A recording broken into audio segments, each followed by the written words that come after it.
Let's bring in now NewsNation political contributor Johanna Mosca.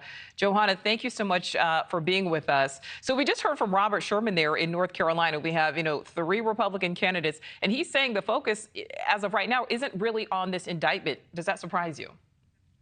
No.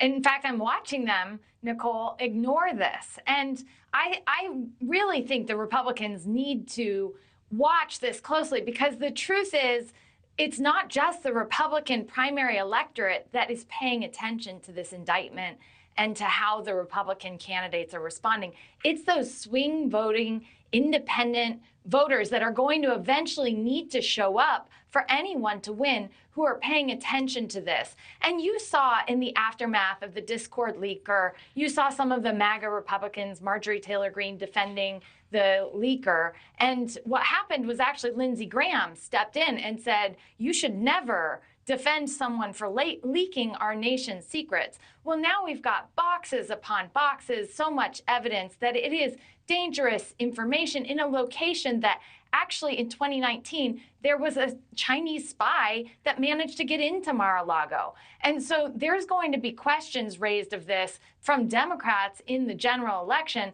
And if Republicans are not careful on how they respond and professional on how they respond now, those things will absolutely make them their way into the general election. Well, Johanna, that takes me to the next thing I want to ask you about, because what do you think the reaction is really, on the GOP side, particularly the other presidential candidates? Because we know that candidate Ron DeSantis has, spoken out in support of the former president. The House Speaker Kevin McCarthy, who's not a candidate, but he has spoken out in support. But a candidate who is not, Asa Hutchinson, he has said that the former president should be stepping down, should step out of this campaign. But how do you think other people running on the Republican ticket for president, do you think they're secretly rejoicing at this? Because as you said, this may not sway the Trump faithful, but there are still many voters who are on the fence.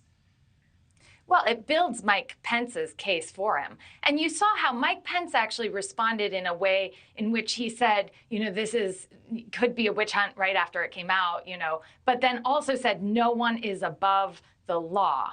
And that was an important statement, because ultimately they didn't know yet when President Trump, he always does this where he tries to get ahead of the news and tries to own it. They didn't know what was coming down. Now they know. And for a couple hours, they can ignore it on the campaign trail. But eventually they're going to be asked, if President Trump was, found guilty from a jury of his peers in Florida, would you pardon President Trump? That question will come up. And depending on how they respond, that answer will make its way into the general election. So I've been surprised that Ron DeSantis continues to defend him on this, because he's a former JAG officer. And there was, on the first indictment, he had made the mention of, I don't know what it's like to have, any sort of allegations from a porn star, which is the truth.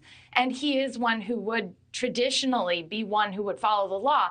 So there could be some daylight that forms here. And I would suggest if they want to win a general election, they should say that out loud instead of just behind closed doors, which they already are saying behind closed doors. We will certainly see what happens as we continue to move forward in the coming days, weeks, and months. NewsNation political contributor Johanna Mosca, we thank you so much for your analysis, and we will be right back. Thank you for watching. Go to newsnationnow.com to find NewsNation on your television provider. And don't forget to click the red subscribe button below to get more of NewsNation's fact-driven, unbiased coverage.